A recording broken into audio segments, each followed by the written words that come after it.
Mesdames, Mesdemoiselles, Messieurs, chers amis de Canal Martinique Télévision, chers amis de FM+, qui nous écoutez sur 88.9, vous qui nous regardez également sur kmttélévision.com, bonsoir et bienvenue dans cette émission Conversation. Nous avons le plaisir, le très très grand plaisir de converser devant vous ce soir avec Robert Saillet. Robert Saillet, bonsoir. Bonsoir Roland et merci de m'avoir invité. C'est moi qui vous remercie d'être là. Vous connaissez Robert Saillet puisqu'il a été pendant longtemps porte-parole du CNCP.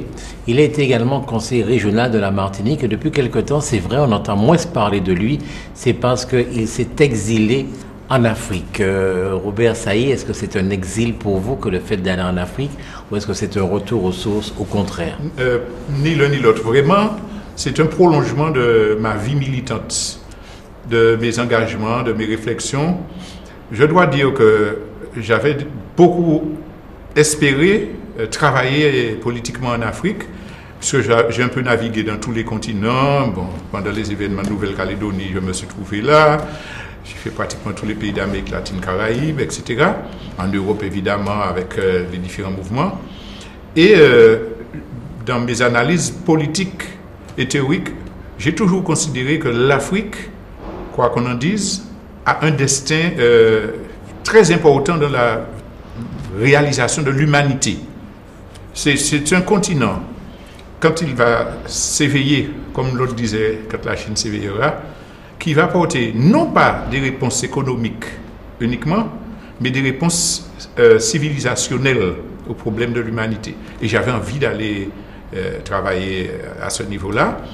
Puis, arrivé à un certain âge, j'ai pensé aussi que pour ma formation, il fallait que je fasse une expérience nouvelle. Il faut dire également que dans l'analyse politique que je fais de notre propre pays, je considère qu'il nous faut rétablir des passerelles politiques solides avec le continent africain. Alors, vous êtes enseignant. Je suis enseignant. Je suis retraité actuellement. Et vous êtes à la retraite. Et puis, vous avez décidé de partir en Afrique. Pourquoi faire exactement? Qu'est-ce que vous faites là? Alors, je dois dire que de nombreux amis africains me sollicitaient depuis quelques années parce qu'ils connaissaient les articles que je faisais dans le journal ACP en nullité, parce qu'ils écoutaient Apal, Radio Apal, et ils me disaient que ce type d'expérience-là leur était nécessaire pour l'Afrique. Qu'ils me sollicitaient pour aller échanger avec des réseaux qu'ils avaient, pour essayer de porter une part de mon expérience. Donc il y a cet aspect-là qui a été déterminant. D'autre part, vous rappeliez que j'étais enseignant. Les premières années de ma retraite ont consisté à rédiger des programmes alternatifs, vraiment vus de l'angle des pays du tiers-monde, vus autrement, si on veut, tant en français qu'en histoire-géographie. Et ce travail-là, je pensais qu'il fallait le vulgariser également sur le continent africain. C'était une façon d'établir le lien. Donc, je suis parti pour faire ce travail au niveau de l'éducation, au niveau des médias, et puis échanger avec des amis politiques de longue date que j'avais sur ce continent. Alors, allons évacuer ce problème-là tout de suite, parce que tout le monde va se poser la question. Est-ce qu'on vous paye? Comment vous vivez là-bas? Est-ce que vous roulez en Rolls-Royce? Comment vous vivez là-bas? Au départ, je devais travailler en partenariat avec le ministre de l'Éducation nationale, donc qui théoriquement devrait m'assurer un logement et une rémunération. Et je devais travailler sur 5 pays africains, d'Afrique de l'Ouest. Quand je suis arrivé, effectivement, on m'a emmené dans un logement, dans un quartier résidentiel, mais je n'ai même pas déposé mes bagages. J'ai dit que ce n'est pas là que je souhaiterais faire mon expérience, habiter. Et j'ai demandé à mon ami sénégalais de me trouver un petit studio dans un quartier populaire. Il a plus que répondu à mes espérances.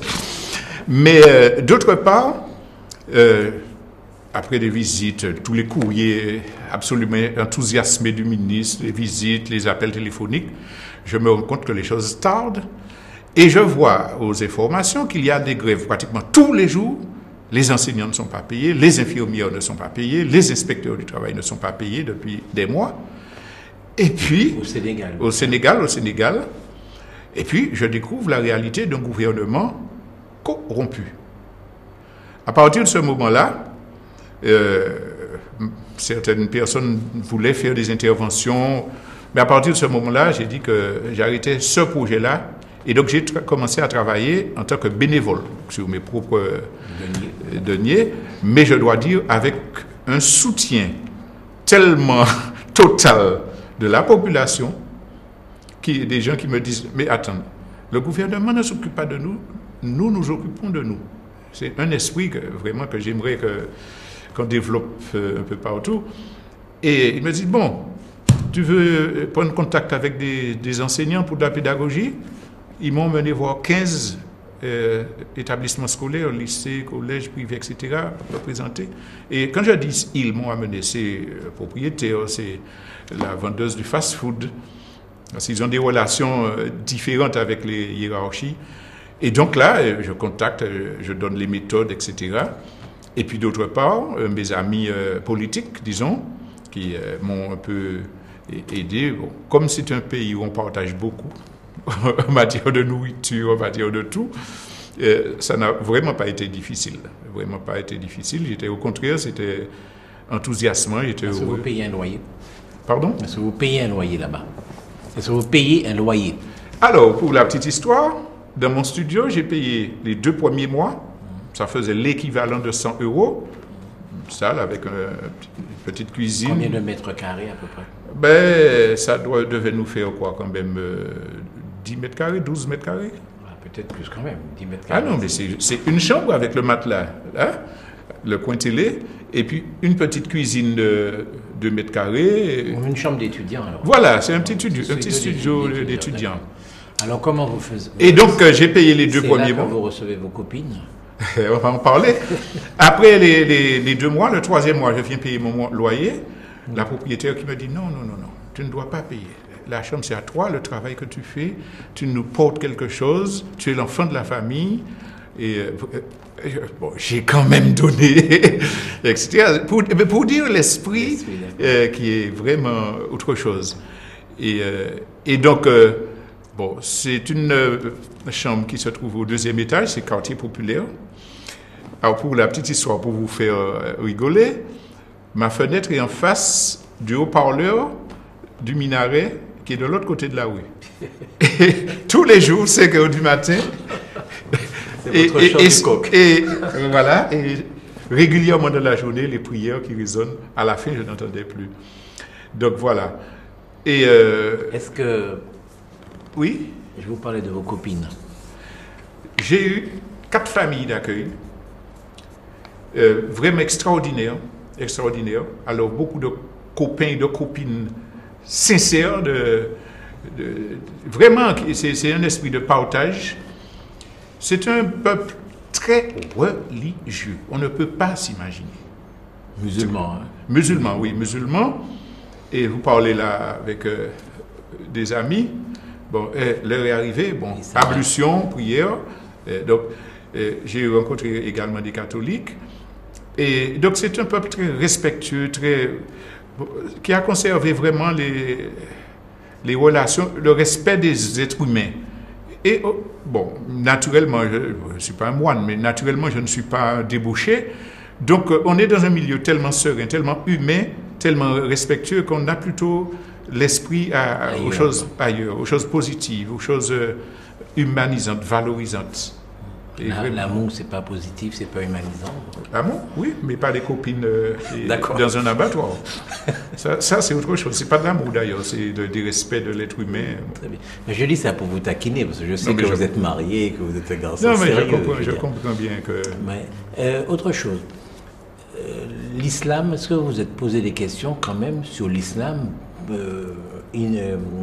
dans ce monde musulman avec un minaret en face de vous? Est-ce que vous êtes posé des questions sur l'islam? Il y a beaucoup de minarets. Alors, le Sénégal, c'est l'un des pays musulmans, ou peut-être le pays musulman, où l'islam est le plus ouvert et tolérant, où il n'y a pas de problème religieux, notamment dans les relations entre les 10% de catholiques et les 90% de musulmans.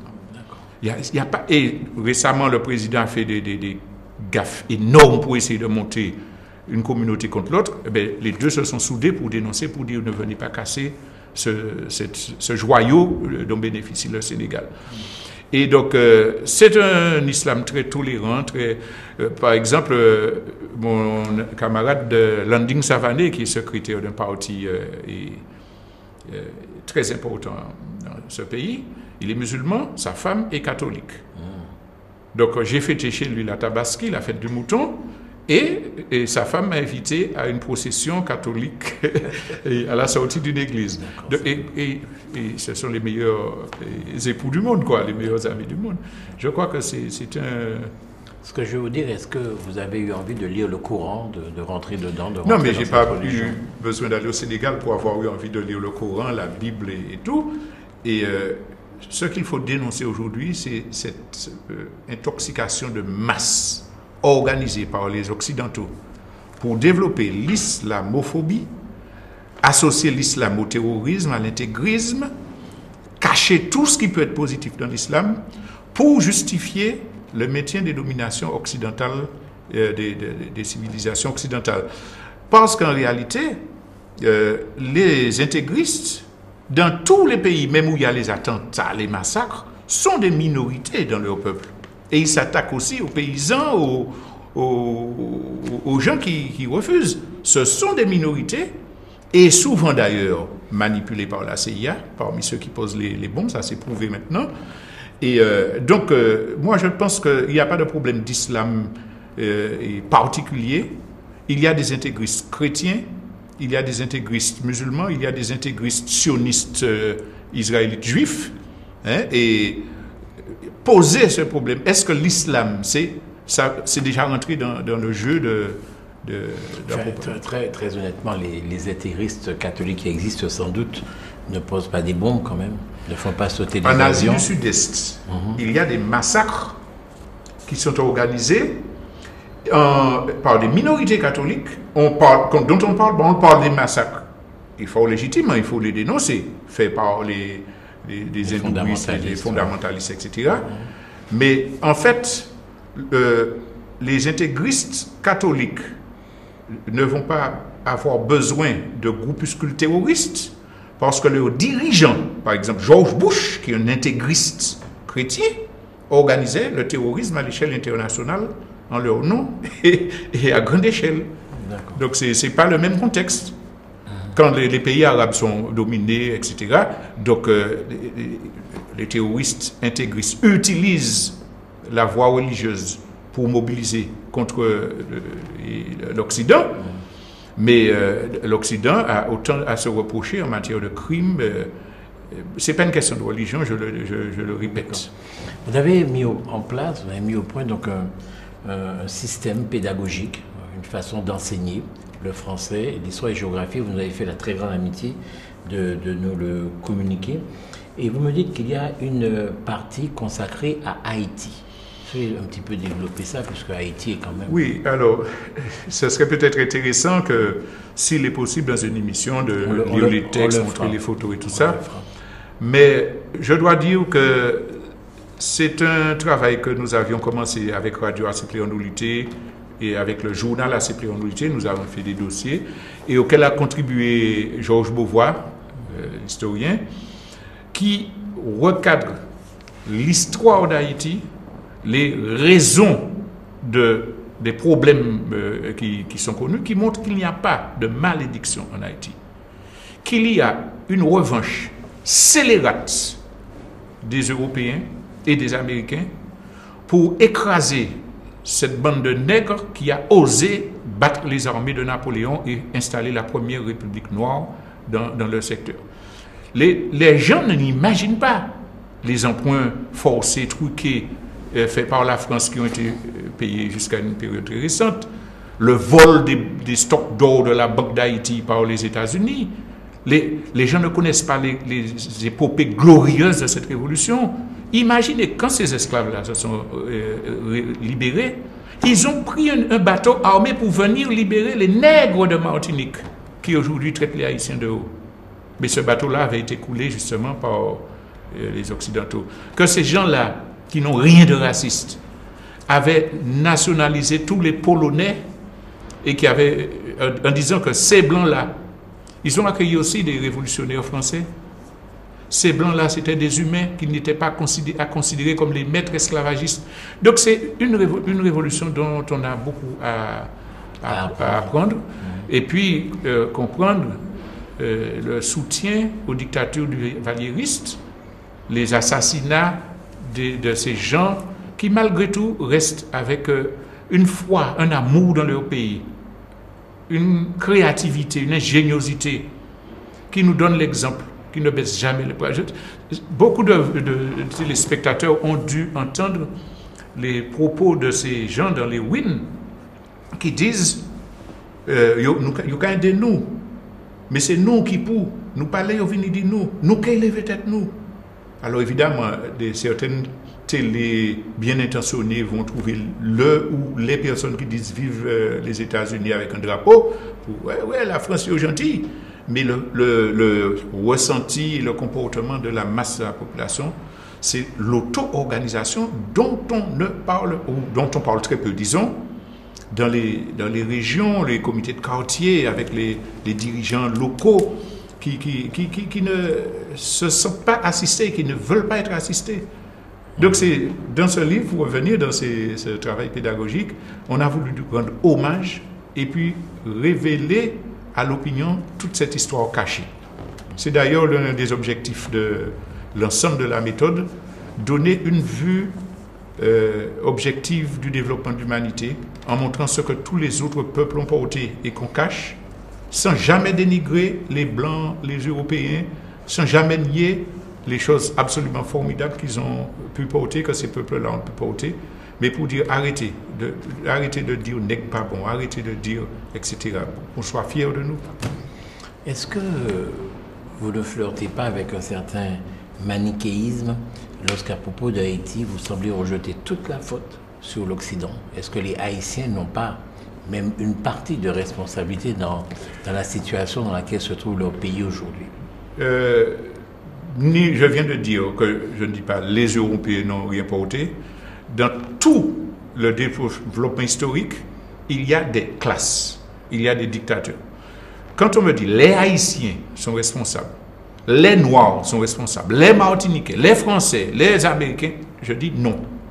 Des classes dirigeantes haïtiennes sont responsables, ont collaboré avec les impérialistes, les dirigeants occidentaux qui ont mis ce peuple-là. Mais combien de Français, d'Américains, d'Européens ont compati avec les douleurs d'Haïti, ont soutenu Haïti, sont honnêtement ou maladroitement au service d'Haïti en voulant adopter peut-être de façon paternaliste? Non, ce n'est pas. Certaines couches haïtiennes, notamment la bourgeoisie, du Valliéris, les Bennett, et puis le système qu'ils ont installé autour dans la police avec liaison avec les connexions mafieuses d'Amérique latine, oui, ils sont responsables entièrement, ils sont complices. Mais ils n'auraient pas pu tenir s'ils n'avaient pas le soutien, sans doute, des Occidentaux, des impérialistes occidentaux. Pourquoi vous êtes allé si tard en Afrique? Vous avez commencé par voyager en Europe, vous êtes en Amérique du Sud, et puis en fin de carrière, vous allez en Afrique. Pourquoi? C'est le parcours de la vie normal. Nous sommes colonie française, les études se font en France. C'est là qu'on a les premiers contacts.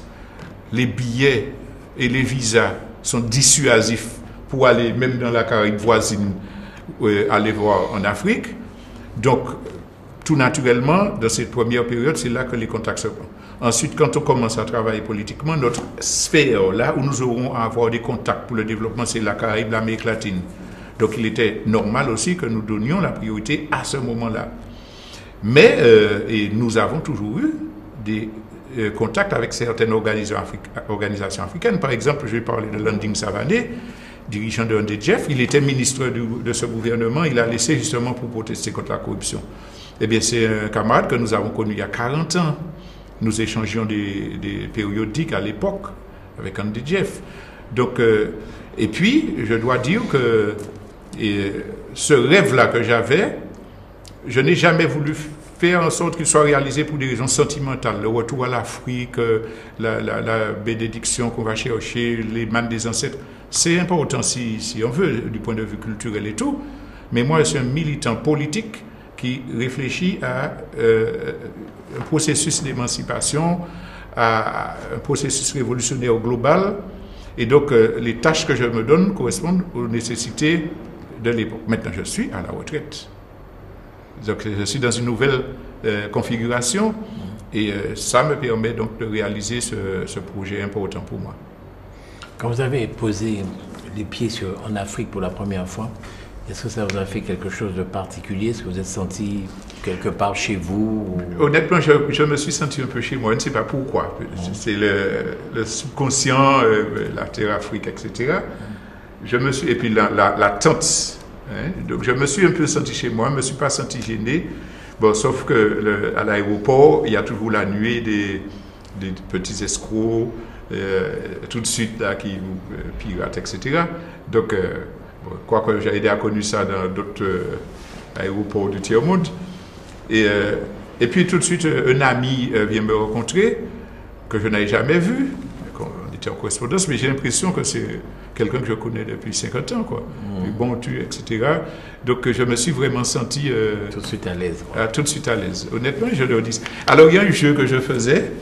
Les gens peut-être me voyaient rire dans la rue, ils me disaient, mais vous avez un problème. C'est que chaque personne me rappelait quelqu'un. Ah ouais. Et je dis, mais ça, c'est qui laisse. Et je donnais des noms, soit des anciens élèves, soit de frères. Parce que c'était un jeu que je faisais. Tellement je me sentais vraiment en phase avec ces gens qui nous ressemblent de leur façon de rigoler, de marcher. Ah ouais, c'était... Vous avez dû être quand même surpris de vous retrouver tout d'un coup au milieu de tous ces noirs. Ça fait quelque chose. Honnêtement, ça fait quelque chose de rester 15 jours sans voir un seul blanc ou bien même un seul... Moi, certains m'appelaient le blanc. Mais c'est vrai, ça fait quelque chose. Et puis après, on s'habitue. C'est pour ça que je dis que l'Afrique se pose autrement que nous pour les questions de civilisation et de devenir l'humanité, parce qu'ils n'ont pas, les peuples là n'ont pas le même problème identitaire que nous. Bon, c'est vrai qu'il y a 2 ou 3 personnes qui regardent la télé, qui veulent imiter les télé, les gens, les idoles, etc. Mais ils ont conservé leur culture, c'est balakh, c'est la danse traditionnelle que les jeunes jouent, etc. C'est vraiment un peuple qui a conservé ses structures. Même le gouvernement n'arrive pas à contrôler la population comme il le voudrait, puisque les imams, les chefs coutumiers continuent à avoir un rôle, les marabouts continuent à avoir un rôle déterminant. Chaque parti politique, pour préparer sa campagne électorale, fait ce pèlerinage pour aller voir les dirigeants des différentes communautés pour essayer d'attirer les faveurs, etc.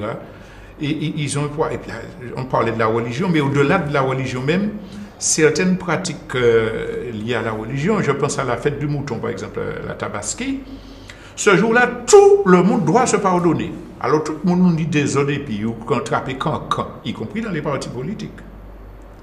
Doivent se voir pour dire, bon, j'ai été outrancier, je te demande de ne pas en tenir compte. On recommence le lendemain quand même. On recommence le lendemain. Mais ça a un rôle régulateur parce que ça oblige les gens à parler, ça réduit les tensions pour quelque temps, et puis après, ça repart. Mais même dans l'acuité, bon, quand on nous dit ça, nous disons ça, c'est le général, le peuple. Il y a toujours des bandits, il y a toujours des gens aigris, que celui tue sa femme, ça existe. C'est pas un paradis. Mais je parle de ce qui est dominant comme culture. Et donc, on voit une autre civilisation du partage, de l'écoute, de la politesse, qui est encore les jeunes qui vont prendre les paniers des vieilles, etc., qui se lèvent dans les vieux bus. C'est là que j'ai vu d'ailleurs que je suis très vieux, parce que tous les jeunes se levaient pour me donner leur place, comme tous les autres vieux du bus. Et c'est autre chose. On ne pense même plus après à Occident. On est dans une autre dimension, quoi. C'est vraiment particulier. En tout cas, dans les quartiers populaires où j'étais, puisque ça se résume à ça, je n'ai pas encore pu aller à l'intérieur. Combien coûte le pain à Dakar? Alors, on mange peu de pain, c'est surtout riz, couscous, etc. Mais, alors, ce n'est pas la même monnaie, on sait que c'est les francs CFA toujours. Pour donner une idée aux téléspectateurs, 1 euro, c'est 650 francs CFA. Donc, je vais chez le coiffeur, par exemple, je paie 500 francs CFA. C'est-à-dire moins d'1 euro. D'accord. Ouais. Moins d'1 euro. Le pain, je vais donner peut-être 200 francs pour un petit pain comme ça. C'est-à-dire, mais évidemment, comme ils n'ont pas de revenus, pour eux, c'est très cher. Mais par exemple, pour faire une distance comme Fort-de-France-Saint-Pierre, le taxi me demande 2 euros. Par principe, il faut toujours dire 2 euros. Alors il dit, bon, eh bien, 1,50 euro, enfin, en franc, quoi. Ça veut 1000 francs CFA.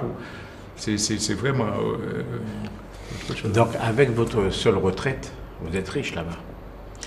Enfin, riche entre guillemets, vous vivez bien, quoi. Si je pouvais disposer de l'intégralité de ma retraite à Dakar, j'aurais vécu très bien. D'accord. Mais comme j'ai mon foyer qui reste en Martinique, non, c'est pour donner une idée. Donc ça ne peut pas être suffisant. Et j'ai toutes les charges, impôts, puisque je continue à payer les impôts à ce cher gouvernement qui les augmente malgré les belles déclarations à la télé. Et alors, avec, disons, 1 euro, l'équivalent d'1 euro, 650 francs CFA, je mangeais le midi. Ah, c'est ça. D'accord.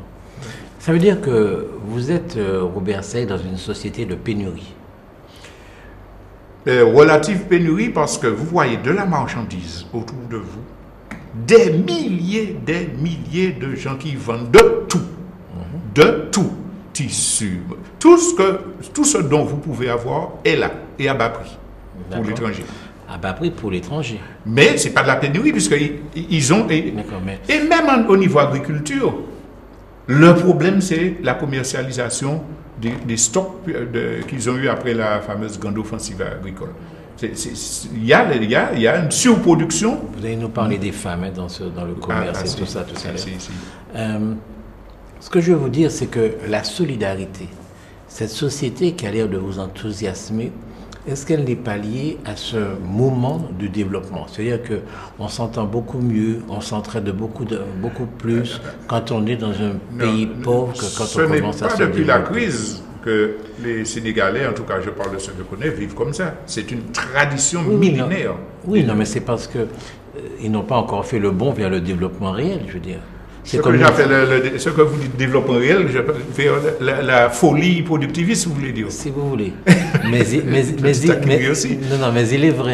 il est vrai qu'il vaut mieux être bien soigné qu'être soigné par un marabout. Je m'excuse de dire ça. Non, mais là, les Africains ont la possibilité d'avoir des hôpitaux, des cliniques, etc. Simplement que ce sont les riches qui en bénéficient.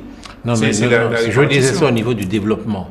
Je veux dire qu'il y a un développement objectif. Je veux dire, il vaut mieux à rouler en voiture que d'avoir 50 kilos sur sa tête et devoir faire 30 km. Oui, dans tous les pays du monde, simplement, ce qu'il faut dire, c'est que l'Afrique est en train de connaître sa révolution. Oui. Mais elle ne va pas tomber dans le productivisme. Qu'est-ce qui vous fait dire ça? Justement, la jonction de leur civilisation, la maturité politique de ces gens avec qui j'ai discuté, notamment des élites, même celles qui ne sont pas au pouvoir, et puis l'échec du système qui est obligé de lui-même trouver des palliatifs contre le réchauffement climatique et tout cela qui devient connu et super connu. Sur le terrain, les organisations régionales africaines commencent à être une réalité qui prend le contre-pied des politiques internationales, comme ce qui s'est passé au dernier sommet de Copenhague. L'Afrique a parlé d'une voix et puis elle dit pas question, c'est ça ou rien d'autre. Donc il y a cette prise en main et ils installent des infrastructures et tout. Il y a également le fait que les gouvernants africains, y compris les corrompus et les dictateurs, jouent maintenant de la concurrence internationale. Et on retrouve les Syriens, les Marocains, des Chinois, Taïwan, etc., qui achètent plus cher leurs matières premières, qui leur vendent des produits finis nettement moins chers, et avec lesquels ils négocient, faites-moi des infrastructures, un grand stade, une autoroute, un château d'eau, etc. Donc il y a quelque chose qui est en train ce que vous dites là est extrêmement important. Alors, laissez-moi bien vous poser la question. Hein. Je dis, bon, le capitalisme d'un côté, d'accord, le communisme de l'autre. À un moment là, non, laissez-moi vous dire. Vous allez voir, non, je vous vois faire des gestes avec votre tête. Laissez-moi aller au bout de mon raisonnement. Bon, ensuite les Chinois, qui étaient communistes en principe, qui étaient en principe un régime communiste. Mais pour se développer, la Chine a installé en fait un capitalisme extrêmement sauvage sur son territoire. Bon, comme si on ne pouvait se développer que par le capitalisme et en passant par une phase très dure du capitalisme. On a l'impression que c'est ça que fait la Chine aujourd'hui. Et là, vous êtes en train de nous dire que les Africains vont se développer d'une autre façon et sans passer par ce schéma-là. Non, alors, ce sont des situations très difficilement comparables. La Chine passe d'un statut féodal, fait le saut dans le communisme dans le cadre de la guerre froide avec les blocages. Le libéralisme se réinstalle avec Deng Xiaoping de façon sauvage.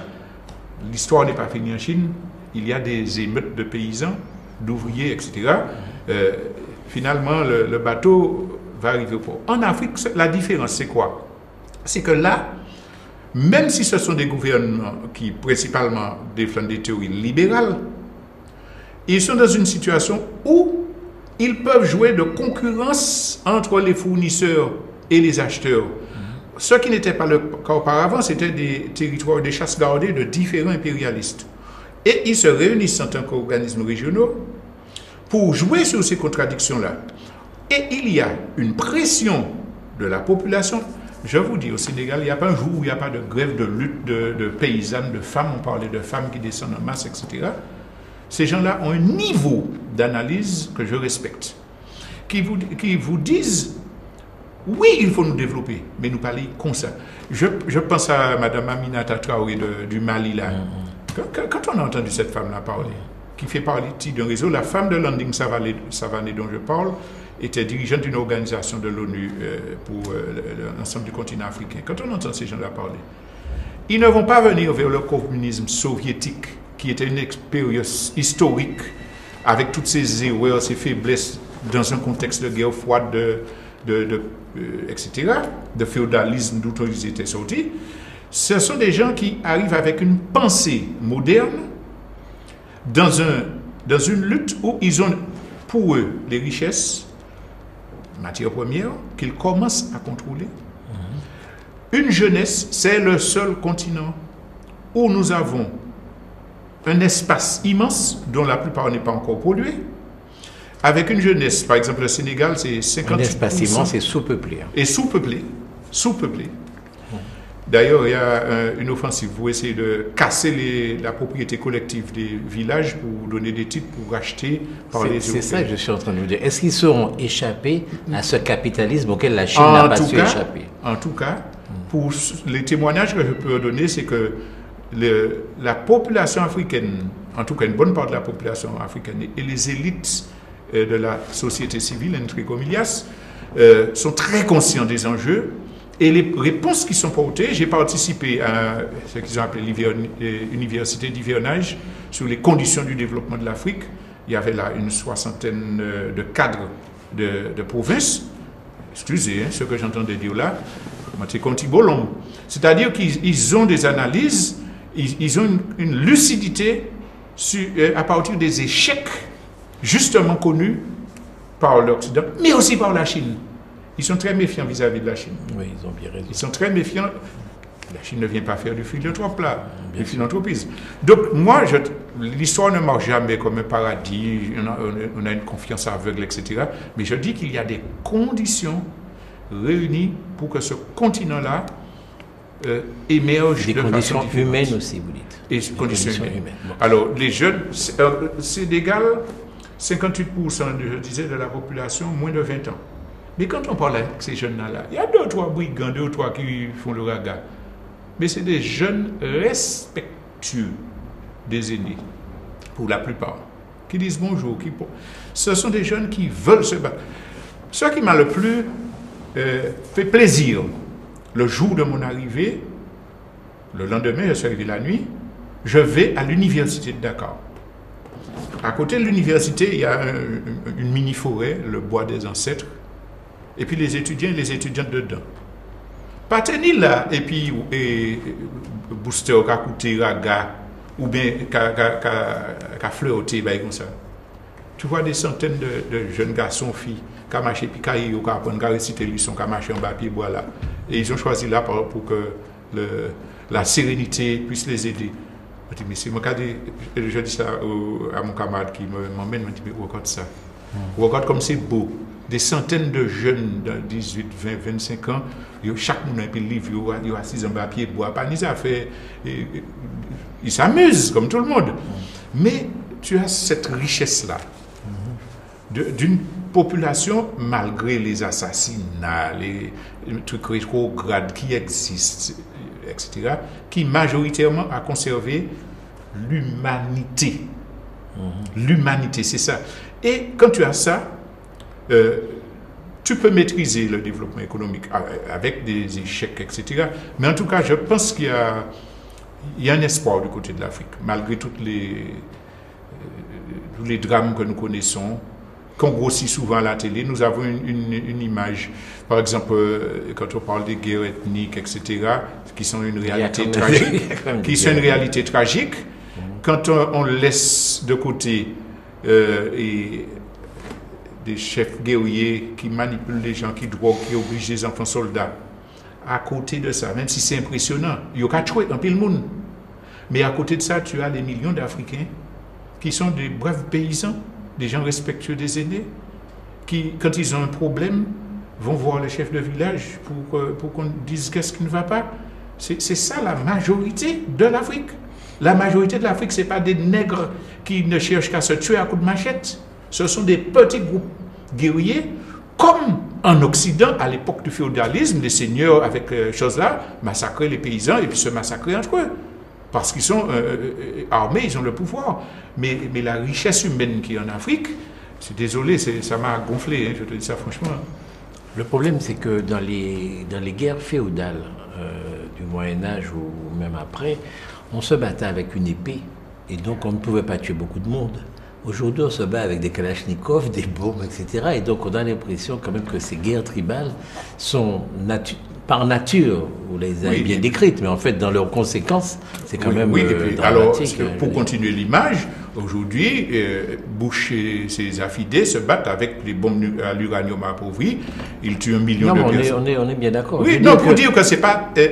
c'est pas propre à l'Afrique, c'est pas une excuse non plus. C'est pas une excuse, simplement d'où viennent ces kalachnikovs. Est-ce qu'il y a un village africain, un pays africain qui fabrique des kalachnikovs et des roquettes? Est-ce qu'il y a un seul pays producteur de kalachnikovs qui n'est pas capable de savoir où atterrissent les kalachnikovs? Donc, le lobby de l'armement aux États-Unis et en France organise cette vente de marché, et puis après ils disent les Africains. Mais quel que soit, dans les banlieues de New York, quand on vend les revolvers, c'est la première cause de mortalité des jeunes au-dessous de 16 ans. Donc le problème, c'est comment s'appuyer sur ces énormes richesses humaines et économiques qui sont en Afrique pour profiter de l'échec patent du système qui est en face pour porter des réponses nouvelles. Vous avez senti qu'il y a des réponses nouvelles. Est-ce que le marabout, est-ce que le droit coutumier, est-ce que le sorcier, est-ce que tout ça sont des réponses pertinentes? À la plupart ne sont pas des réponses pertinentes, puisqu'ils maintiennent. Mais il y a un travail qui est fait. Je prends par exemple une information que j'ai vue sur la télé nationale, une réunion de 200 chefs de village sorciers où on pratiquait encore l'excision. Et ils étaient... Rappelez ce que c'est que l'excision. Bon, c'est une mutilation de l'appareil génital des filles pour l'empêcher d'avoir du plaisir. On enlève le clitoris. Voilà.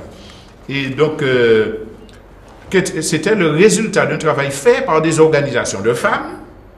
On parlait qui passent de village en village pour expliquer les conséquences psychologiques, médicales, humaines, pour dire à ces vieux, il faut changer le vieux, il faut arrêter avec cette connerie-là.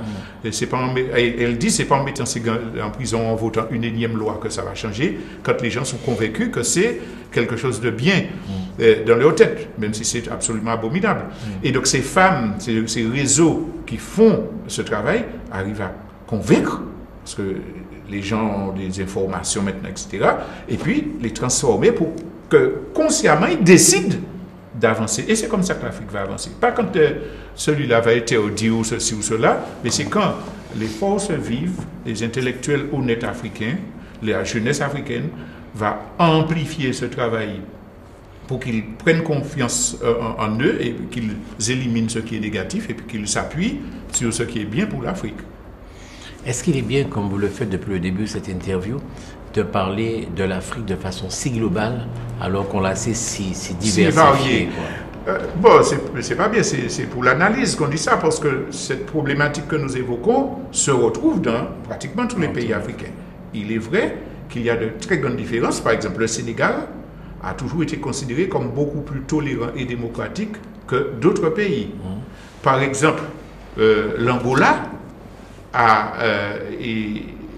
est très divisé avec, bon, il y a encore là des guerres, des affrontements, ils ont tué les Togolais du football.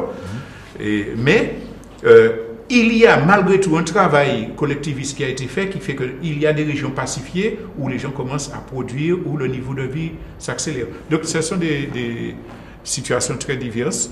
Ce dont je parlais, c'est ce qui justement est commun aux différents pays d'Afrique. Concernant les femmes, elles sont dans certains pays d'Afrique extrêmement présentes.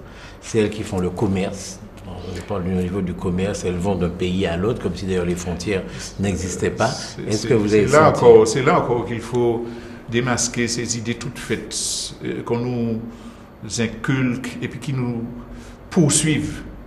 Les femmes, majoritairement en Afrique, ne sont pas dominées, écrasées, exploitées, battues, etc. Elles jouent un rôle déterminant dans la société, dans le travail social, civil, syndical, dans la gestion de la maison. Elles sont respectées pour la plupart. Il y a des violeurs, il y a des brigands, etc.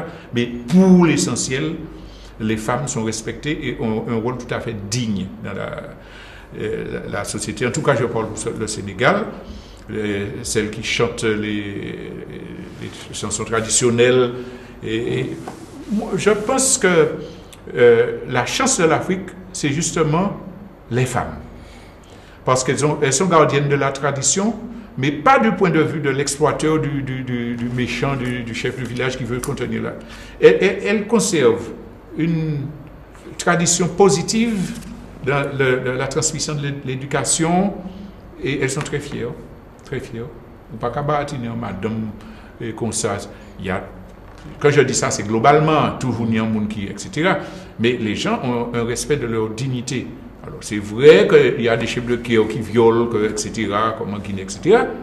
Mais l'essentiel des gens respectent les femmes au Sénégal. Est-ce que, puisque c'est un pays musulman, la polygamie a cours au Sénégal? Alors, il y a des lois qui essaient de gérer. Maintenant, par exemple, il faut que la première épouse donne son consentement écrit pour dire qu'elle accepte la seconde, la seconde que le mari, qu'elle dit, bon, financièrement, etc. Mais sur cette question de la polygamie, il y a une chose que je dis souvent. Je ne suis pas, personnellement, pour la polygamie, pour des raisons culturelles, etc. Mais quand j'entends les Européens mépriser les Africains pour la polygamie, je dis quelle vaste hypocrisie. Nous avons un système où le bonhomme a le droit d'avoir plusieurs femmes, qu'il prend en charge, dont il s'occupe des enfants, qu'on veut condamner, qu'il faut peut-être condamner. Et puis de notre côté, un système où c'est papa, maman, la bonne et moi. Et puis papa a 50 maîtresses de 16 ans qu'il fait avorter, qu'il ne reconnaît pas, etc. La polygamie n'est pas pratiquée en Europe. La polygamie n'est pas... Mais elle est systématisée en Europe. Mais simplement, elle est hypocrisée par un système qui fait que pour maintenir les biens familiaux de la bourgeoisie dans le patrimoine et dans la descendance, on a le droit de se marier qu'avec une femme, et puis les autres, on les prend à sous-côté. Ce n'est pas digne d'être humain, ce n'est pas ça. Je ne dis pas ça pour défendre la polygamie, je dis ça pour dire que les gens qui prennent ça comme prétexte pour montrer que les Africains sont retardés, etc., pose de faux problèmes. L'histoire des institutions familiales évolue d'après des conditions. Aujourd'hui, il n'y a pas accès et il n'y a pas prendre loi tout partout pour tolérer le mariage homosexuel. Il y a quelques années, ils ont qu'à mettre la joie parce qu'ils sont homosexuels. Ils le font toujours en Afrique parce que leur culture n'a pas encore connu les mêmes développements sociologiques. Donc il ne faut pas juger de l'extérieur sans savoir pourquoi il y a polygamie. Qu'est-ce qui dans une société fait que l'ensemble de la société décide qu'un homme peut avoir plusieurs femmes, qui a beaucoup d'enfants. C'est à qui a dit ah ouais, il y a une misère, mais il y a les liens logiques, c'est eux qui les ça. Mais pourquoi beaucoup d'enfants? Parce qu'il faut beaucoup de bras pour travailler l'agriculture. Il y a beaucoup de mortalité il y a beaucoup de mortalité infantile. Donc il y a un instinct pour défendre l'espèce humaine, etc. Donc tout ça se traduit par des conventions sociales qu'on ne peut pas se permettre de juger. On peut ne pas être d'accord, on peut ne pas choisir de ne pas le faire. Mais quand on va étudier une civilisation, il faut avoir un regard pas tolérant, tolérant n'est pas assez, humble, pour savoir qu'on est ignorant de certaines réalités. On est ignorant des conditions qui font que les gens vivent comme ça. Laissez les gens vivre à leur rythme. Laissez les peuples résoudre leurs problèmes. Résoudre pas, pas qu'à résoudre les. Vous allez parler des problèmes non-femmes en Afrique. Vous allez ajouter madame votre courant c'est quoi ça? Non, moi je pense qu'il faut avoir un esprit beaucoup plus ouvert, tolérant, apprendre à connaître les autres peuples, voir ce qu'il y a de positif. Ne pas hésiter à critiquer ce qui n'est pas bon. Ah bon, quand même. Ah oui, absolument. Mais quand même. Moi, par exemple, il y a une chose là, c'est une tradition quand on crache. Il y a marché là. Il n'y a pas baissé. Si vous dites là, attention. Attends, mais il faut mener une campagne comme ça. Je ne peux pas être d'accord. C'est comme ça. Donc il y a des choses, je dis, qui ne sont pas valables. Donc, les rois, les caïbons, non, ou pas y faire des autres pays parce qu'il fait. Ou peut dire, bon, et comme ado, tu n'as pas bon, etc. Tout le temps, cherchant à savoir, mais pourquoi ils font ça, en fait? Pourquoi ils font ça? Mais il y a une réponse. Il dit, tout le monde a un petit bois en bouche là, tous les Sénégalais. Il y a juste acheter un petit morceau de bois et puis il y a marché. C'est plus efficace que les dentifrices. Oui. C'est plus efficace. Et c'est un bois spécial. Il y a marché, il y a chose là. Il y a toute une belle dentition. Économie de la sécurité sociale, au lieu d'être obligé de payer la saisie, etc. C'est-à-dire qu'il faut humblement regarder pourquoi, y compris en Europe, y compris aux États-Unis, pourquoi tel peuple fait telle chose. Qu'est-ce qui peut motiver ça? Qu'est-ce qu'il y a de bon dedans? Qu'est-ce qui est une résurgence négative du passé qu'il faut laisser tomber? Mais en fait, il faut avoir un esprit beaucoup plus ouvert. Résumons. Vous arrivez en Afrique, au Sénégal exactement. On vous propose une belle maison, une maison de Toubab, quoi. Oui, voilà. Vous dites non, j'en veux pas. Et vous allez dans un studio de 15 mètres carrés avec de l'eau chaude ou pas? Non, ça va pas. Non. Est-ce que l'eau est froide là-bas? L'eau est froide. Alors, quand je partais, on me disait, pas boire de l'eau, quand il est mal boudin. Le premier jour, le lendemain, j'ai acheté un petit paquet d'eau minérale. Ça faisait quand même 3000 francs CFA. L'infiniment de gaz, ça ne va pas y gaspiller là, moi. Et toutes ces boucles-là, à boire, il n'y a pas malade, panique, crise. Bon, boire de l'eau moins. J'ai bu de mon eau de robinet. Et jusqu'à maintenant, vous n'êtes pas malade. Je ne suis pas malade. Bon.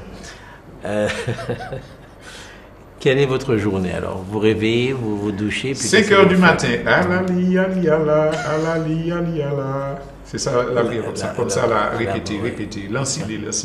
Après, ça revient. Donc, je fais mon petit Nescafé au monté. J'avais porté ma guitare, je fais des exercices des doigtés.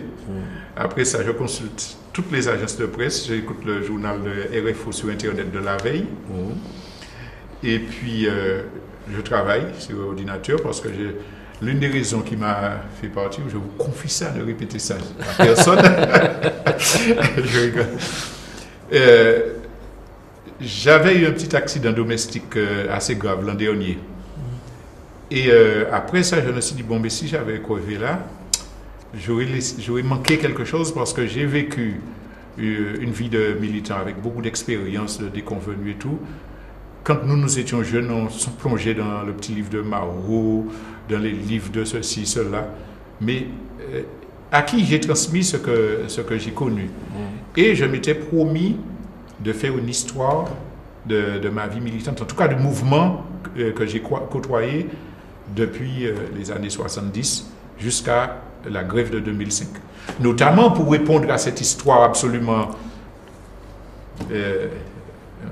à cette position absolument particulière, que les politiques n'ont rien vu venir, que c'est la rue qui a parlé spontanément. Bon, la réponse sera dans le livre. Donc j'avais dit que j'allais écrire tout ça et qu'il me fallait du recul pour ça. C'est l'une des raisons qui... Et donc, pour continuer ce que je disais, je travaillais un peu, sauf qu'on prend la lumière 2 ou 3 fois par jour au Sénégal, portable. On prend la lumière 2 ou 3 fois par jour au Sénégal. Donc, et puis après, je partais justement dans les quartiers. J'avais rendez-vous avec des gens pour aller à des réunions, dans des écoles, etc. Bon, je passais au petit fast-food là pour acheter mon petit fataya. C'est quoi le fataya? Alors, le fataya, c'est une petite pâte cuite qu'on a refermée sur de l'oignon et puis des miettes de viande, pas beaucoup. Et puis, quand c'est cuit, on coupe et puis on met un œuf plat dedans. Voilà. Donc, c'était ça. C'est pas un burger, quoi. Non, c'est pas un hamburger. Et parfois, il y a des nems aussi, là, etc. Enfin, c'est un petit truc très... Enfin, on dit fast-food, mais c'est un petit boui-boui, quoi. Donc, on arrive, c'est tout sympathique. Et donc, c'est là que je prenais. Et puis, 2 fois par semaine, il me faisait un repas sénégalais. Donc, à tour de rôle, chip, mafé, etc. Et puis, donc, on avait des contacts. J'allais dans des réunions politiques, des congrès de Jeff, 5000 personnes. Tiens, je peux vous raconter quand même cette anecdote-là qui vaut le coup. Mon camarade, donc, qui était ministre, ils avaient 2 ministres au gouvernement, puisqu'ils avaient contribué à l'élection de Abdoulaye Wade. Et quand il a vu que Wade a affiché son libéralisme, la corruption a commencé à vraiment être patente, le parti a décidé de démissionner. Et il y a un des ministres... De quitter le gouvernement. Quoi. De quitter le gouvernement. Donc il a démissionné, mais l'autre ministre a dit non. Et ça ne me rappelle rien, mais il a organisé un congrès avec ses partisans pour dire que c'est lui le nouveau secrétaire général, c'est lui qui est le responsable du parti aujourd'hui. Donc, évidemment avec le soutien appuyé du président. Et quand André Jeff a voulu faire son congrès pour montrer, alors là, il faut demander l'autorisation de tenir un congrès. 2 mois avant, on ne lui a jamais répondu. Puis 2 jours avant le congrès, le préfet interdit le congrès d'André Jeff sous risque de trouble à l'ordre public. Ouais. Mais ils avaient déjà prévu le coup. Et en réalité, tous leurs militants savaient que c'était ailleurs que ça se faisait, en terrain privé, dans la maison de l'ancien parti socialiste qui était au pouvoir au début, avec un immense terrain. Et donc, après l'interdiction, le landing vient à la télé, conférence de presse, notre congrès se tient... nous respectons l'interdiction, mais notre congrès se tient dans une maison privée. Donc, tous les militants... C'est une télévision d'État? Il y a une télévision d'État et 3 publics. Et 3 privés, d'accord. La télévision d'État, c'est alors vraiment... Le président est gentil, il a donné une guitare à tel orchestre. Le président a trouvé la solution pour le travail informel. Il va donner de l'argent à tous les couturiers, tous les garagistes pour acheter des outils. Donc, on n'aura plus ce problème-là. Bon. Et donc, mais les... c'est pas de la caricature. Hein? Pas de la caricature, il a dit. Et il a même dit, hier j'ai rencontré ça en Arabie Saoudite, il m'a dit qu'il va me donner de l'argent, donc j'aurai assez pour payer, pour donner des machines aux couturiers. C'est un régime absolument décrié. Alors pour finir avec mon histoire de congrès, donc il annonce ça, et puis ils ont fait le congrès avec 5000 personnes, dont des gens venus d'Italie, d'Afrique du Sud, de toutes les provinces, et puis des jeunes. Il y a combien d'habitants à Dakar Dakar, ça fait 3 millions à peu près. Donc, on est à, j'avais dit 10 millions, c'est 11 millions à peu près. 11 millions 500 000 à peu près. Dont 3 millions à Dakar. 3 millions à Dakar. Okay. Est-ce que Dakar, c'est un peu comme Fort-de-France, c'est-à-dire un centre-ville et puis des quartiers périphériques plus humbles? C'est plat. C'est une péninsule. Je n'ai pas vu de terre là, c'est du sable. Partout. Sable. C'est assez impressionnant. beaucoup d'oiseaux dans le ciel, c'est aussi impressionnant. Alors, le centre-ville ressemble à tous les centres-villes africains avec les anciens immeubles coloniaux, la place de l'indépendance et tout. Et puis, il y a la ceinture de l'émigration, Grand Yoff, etc., avec non seulement des Sénégalais, mais des Africains venus de tous les autres pays. Et ça se passe bien entre eux? Ah oui, ah oui, ah oui. Je dis que c'est un pays, les Sénégalais sont tolérants, accueillants. C'est-à-dire, vraiment, il y a des Guinéens, tout. Même dans l'immeuble où j'étais, il y avait 3 ou 4 nationalités. Ils ne risquent pas de servir de bouc émissaire un jour s'il y a un problème? Pour l'instant, ça ne se passe pas comme ça. Le problème n'est pas posé. Il y a d'autres pays africains où il y a la chasse à l'immigré, mais là, non, il y a une très grande intégration. Mais comme le Sénégal lui-même est très varié, il y a 14 langues nationales, etc. Donc les gens... Il y a 14 langues nationales? Ouais. En fait, oui, qui sont reconnues. Il y en a 3 plus parlées que d'autres. Et Wolof, le Peul, etc. Mais globalement, il y a un genre de Wolof francisé. Alors ça m'a fait rigoler parce que c'est un camarade intégriste du créole qui nous refuse le droit de mettre des mots français. Mais le Wolof est pire. Ça veut dire qu'on a tant de mots français en sadri. Et ça ne pose aucun problème. C'est Wolof qui parle. C'est une langue parlée, elle n'est pas écrite. Alors, ils ont commencé à l'écrire depuis quelque temps. D'accord. Et il y a une graphie qui est connue. Mais j'ai attendu peut-être 3 semaines pour trouver un livre écrit en Wolof. D'accord. Dans le quartier populaire, on vend la petite fadette sur les trottoirs du quartier populaire. C'est-à-dire tous les livres français. Mais j'ai bataillé, demandé dans les librairies. C'est au centre-ville, dans un magasin pour touristes, que j'ai trouvé un petit truc, la méthode Assimil, Wolof, méthode Assimil. Donc, mais il y a une écriture qui un peu ressemble à celle du Jirek d'ailleurs. Le J qui reprononce J, etc. Il y a des particularités. La langue officielle, c'est le français. Le français et Wolof. Mais c'est surtout le français.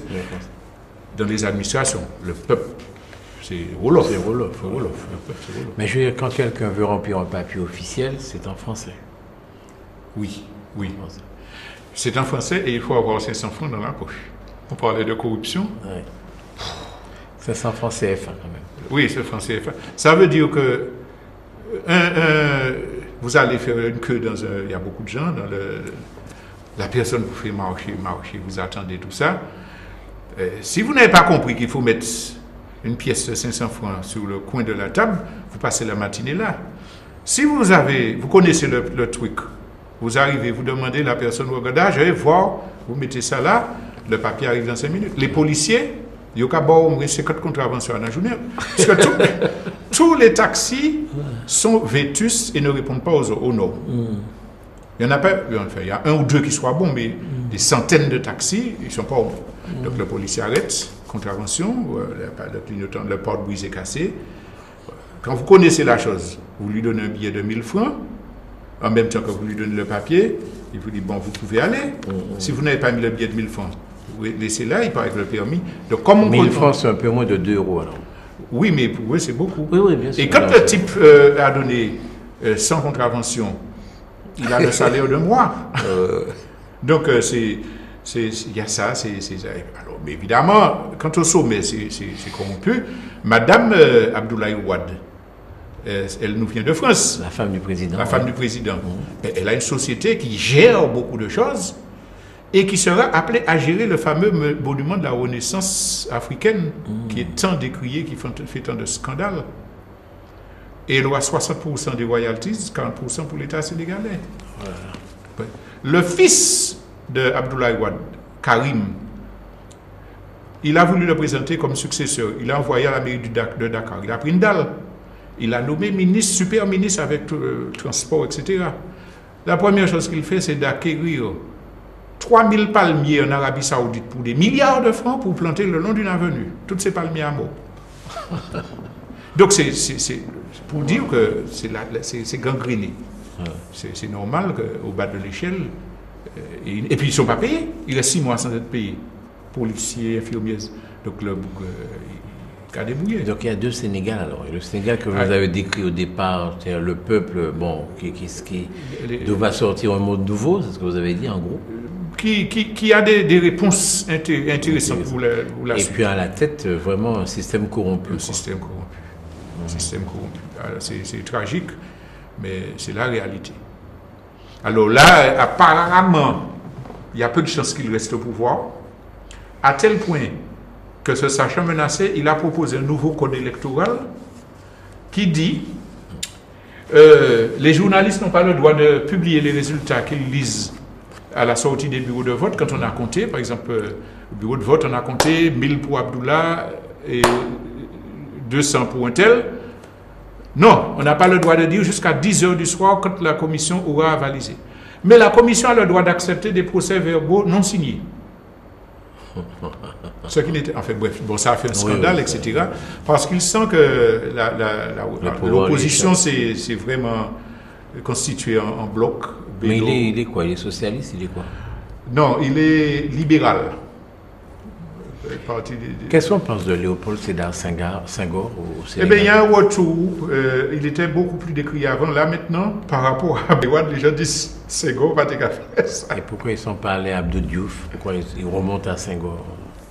Abdou Diouf, on dit ça aussi. Abdou Diouf, il faisait des bêtises, mais il ne nous embêtait pas, en clair. En fait, ils disent, ouais, on n'était pas d'accord avec lui, mais il ne nous embêtait pas. Ouais. Alors que Wade, c'est un dictateur plus ou moins. Quoi. Mon ami, donc, qui a démissionné là, il a eu l'occasion d'être en prison avec Wade sous l'Ancien Régime. Enfin, il était compagnon de Wade. Voilà. Ouais. Wade. Ils n'étaient pas dans le même parti, mais ils ont été prisonniers tous les deux. Prisonniers tous les deux. Ouais. Et ça a été un artisan. Donc il me dit, il a fait Kadibougla, mais on va perdre, les gens crient dans la rue, les gens, etc. Ben lui, il a fait blocage autour de lui. Ah, ouais. Donc, parce qu'il y a pression de Madame Wade, paraît-il que c'est elle qui mène le bateau. Et c'est, quand on dit les chefs africains, bon, bref, allons tout. Mais en tout cas, il y a ce Sénégal des gouvernements corrompus, il y a dans l'élite, dans la jeunesse, quand j'entends les étudiants parler, quand ils contestent ou les conditions de travail à l'université, ils ont un langage absolument responsable et éclairé. Quand je vois comment les gens ont conservé leur humanité, je dis qu'on peut avoir confiance. On peut avoir confiance dans des aspects pour des groupements. Je répète ma question, ce sera peut-être la dernière, parce qu'on arrive à la fin de l'interview, mais est-ce que cette mentalité-là n'est pas liée à la pauvreté, quoi? Je veux dire que quand ils vont commencer à je suis peut-être trop idéaliste, mais je crois que l'être humain peut être bon au dehors de la pénurie. Et que les civilisations dans les pays du tiers-monde se sont maintenues, non pas pour simplement résister à la pénurie, mais parce qu'elles contiennent en elles des éléments d'humanité qui n'ont pas été détruits par la pensée individualiste occidentale qui a été forgée et inculquée par la bourgeoisie. Et l'Afrique va échapper à ça. Parce que l'élite africaine n'échappe pas à ça. Non, ces étudiants que vous voyez là. Ne disons pas l'Afrique a échappé à ça. La civilisation africaine, une grande majorité de la population africaine a échappé à ça. Ne serait-ce que parce qu'elle n'est pas scolarisée, ne serait-ce que parce qu'elle n'a pas de radio, ne serait-ce que parce qu'elle n'a pas de télé. C'est bien ce que je vous dis. Une fois que tout ça va pénétrer... Mais oui, mais on peut donner des télés qui sont des télés éducatives, qui ne sont pas des télés pornographiques. Oui, on peut donner des écoles qui sont des écoles... Qu'est-ce qui vous fait penser que c'est vers là qu'on ira? C'est ça qui me... Ce qui me fait penser, c'est que le système n'a pas fini de plonger dans la crise, dans la débâcle, et que les gens ne vont pas accepter de continuer dans cette direction-là, y compris en Europe et aux États-Unis. Les gens n'imaginent pas les résistances qu'il y a aux États-Unis parce que les médias n'en parlent pas. Mais des étudiants américains ont fait une pétition à l'université, j'oublie le nom, pour demander qu'on réétudie Marx.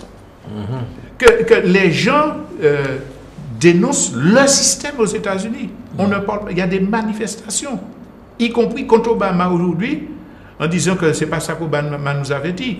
Donc je pense, moi j'ai confiance dans l'esprit humain. Il y a suffisamment d'hommes qui pensent que si on continue de la voie où on est, avec les changements climatiques, les tempêtes, les tempêtes de neige, ça va aller. Il y a suffisamment de gens qui sont assez intelligents pour dire que si on n'enseigne pas aux enfants, si on casse les services publics, il y aura de plus en plus de voyous qui vont venir violer, piller, etc. Moi, je crois en l'esprit humain. Il y a beaucoup de religions, de religieux dans les différentes religions, tout à fait honnêtement, qui tirent les leçons de ces échecs et qui, je ne parle pas des intégristes, mais qui disent, bon, il faut accorder plus d'importance à la spiritualité, il faut accorder plus d'importance à l'homme. Et je pense qu'effectivement, on peut faire confiance, y compris aux Martiniquais, pour voir ce qui est humain et puis ce qui ne l'est pas. Quand vous mangez avec vos mains, là-bas? Ça m'est arrivé, mais c'était surtout à la cuillère. Quand on est tous devant la table, chacun a une cuillère. Bon, ça m'est arrivé, mais c'était pas systématique. D'accord. Il n'y a pas beaucoup de gens qui mangent avec la main, c'est la cuillère. Et quand ils le font, il y a toujours la bouilloire là avec l'eau pour se laver les mains avant de manger. Quelle est l'hygiène des Dakarois? Je ne sais pas si je peux vous rigoler, je peux vous faire rigoler, mais dans les toilettes, par exemple, vous ne trouvez pas de papier. Tout de suite à côté en tout cas dans beaucoup d'endroits, vous avez de l'eau, parfois des poires de douche, pour vous laver. Oui. Pour vous laver. Ce sont des toilettes turques? Non, c'est des toilettes comme en Occident, c'est pas... Non, je parle... Non, c'est Ossassi. Non, c'est pas les toilettes turques. Peut-être qu'il y en a que je n'ai pas vu. Ça peut exister. Non, mais dans le quartier où vous êtes. Dans le quartier où j'étais, c'était... Et c'était la banlieue populaire quand même. Bon, ils sont très propres. Très propres. J'ai du coup les dents là, etc. Mais ça me rappelle une publicité qu'il y a sur l'une des télés. Un type qui monte dans le bus. Et puis tout le monde et puis tout le monde a sorti un bus là, cacouille. C'était une publicité pour un déodorant. J'ai pensé à ça. Mais c'est vrai que dans le quartier populaire, les gens sont beaux. Les vêtements colorés, brillants, bien attachés. Est-ce qu'il y a de l'eau en abondance? Vous dites qu'on coupe beaucoup l'électricité. L'eau, non, on a eu l'eau régulièrement. Sans problème. Il y a des villages, j'ai vu à la télé des manifestations de paysans qui n'avaient pas... Il y a trop de coupures d'eau, etc. dans les provinces. Mais à Dakar, je n'ai pas noté ce problème-là. J'étais dans un quartier. Vous repartez quand? Je pense en avril. Ah bon, je n'étais pas sûr que vous répondriez oui, hein? Non, je n'ai pas fini mon travail et ils ne voulaient pas me laisser entrer entre autres. Ils ne voulaient pas me laisser retour à Martinique. Là, ils ont dit, on change toutes dépenses pour rester là. Mais je ne peux pas quand même vivre comme au crochet. Donc, et puis, j'ai compris que ce n'est pas nécessaire que je reste en permanence. Parce qu'il y a des mois, par exemple le mois du Ramadan, il y a des moments où il y a des gros creux. Donc, je vais faire quelques mois, aller venir, jusqu'à ce que j'ai fini ma mission. Vous avez respecté le Ramadan, non? Non, pas vraiment. Vous n'avez pas respecté. Pas vraiment. C'est-à-dire par force. Si vous êtes chez des gens qui ne mangent pas, on vous dit si vous avez faim, vous dites non. Non, par politesse, on est par solidarité. Et puis, bon, mais je n'ai pas vraiment respecté. Je m'en suis parti, je m'en suis acheté un paquet à manger. Merci beaucoup. Est-ce qu'il y a quelque chose que vous souhaitez dire et que je ne vous ai pas donné l'occasion de dire? Non, simplement que je tire de ce voyage la leçon qu'il faut essayer de comprendre les autres avant de juger, avant d'émettre des opinions, avant de les rabaisser ou de les relever d'ailleurs. Il faut avoir l'esprit ouvert, il faut avoir confiance dans les gens. Et je pense que nous, en Martinique, nous avons beaucoup à apprendre de l'Afrique. Et politiquement, nous avons beaucoup à tirer de renforcement de liens avec les pays africains. L'Afrique noire n'est pas si mal partie que le disait René Dumont. Absolument pas. En tout cas, si elle était mal partie, ils sont en train de tenir le volant là pour essayer de voir si ils vont dans la bonne direction. Je pose une question. Il y a des grandes communautés nègres en Amérique du Nord, relativement. En Amérique du Nord. Aux États-Unis. Oui. Il y a l'Afrique. Nous, les Martiniquais, à votre avis, nous devons plutôt regarder vers l'Afrique, ce que vous faites, ou bien regarder vers ces Noirs américains? politiquement, idéologiquement, je n'ai jamais souscrit à tout ce qui pourrait ressembler à du négrisme, une fraternité entre noirs au-delà des frontières et des classes, etc. Certainement, nous avons à apprendre des choses des communautés noires américaines à échanger avec l'Afrique. Mais je mets ça au même titre que ce que nous avons à apprendre des Latinos, des Chinois, des Français blancs qui font des expériences intéressantes. Dans le Pays basque, j'ai découvert une expérience absolument fascinante d'économie alternative. Ce n'est pas parce que c'est une communauté noire qu'il faut établir des relations. C'est parce que c'est une communauté qui a été discriminée et qui essaie de sortir. Mais elle n'est pas la seule. Et je n'ai pas à regarder plus l'Afrique que l'Europe, que l'Amérique latine, que la Caraïbe. J'ai à regarder tout ce qui est humain, tout ce qui est positif, tout ce qui est grand, tout ce qui est beau, quelle que soit la nationalité et la couleur de la peau des gens qui parce qu'il y a des noirs salopards, criminels, voyous, violeurs, comme il y a des blancs, des chinois, violeurs, et il y a des blancs, des noirs, des choses absolument positifs, créatifs, inventifs, dont j'ai beaucoup à apprendre. D'accord. D'accord. Voilà. Merci beaucoup. Chers amis de Canal Martinique Télévision, chers amis de LCL, vous qui nous regardez qui nous écoutez plutôt sur 88.9, c'est FM+, ou qui nous regardez également sur kmttélévision.com, merci de votre attention, merci de votre fidélité. J'ai eu beaucoup de plaisir à converser devant vous avec Robert Saé. J'espère que vous aussi, vous avez été intéressé par sa conversation. En tout cas, vous voyez, il va repartir en avril, il va retourner en Afrique et nous abandonne. Vous n'aimez pas beaucoup votre pays, vous? J'adore mon pays. Mais quand on est au loin, Haïti chérie, c'est des piments partis, moi aimé. Donc j'ai toujours aimé la Martinique et je vais revenir blindé pour porter ma contribution.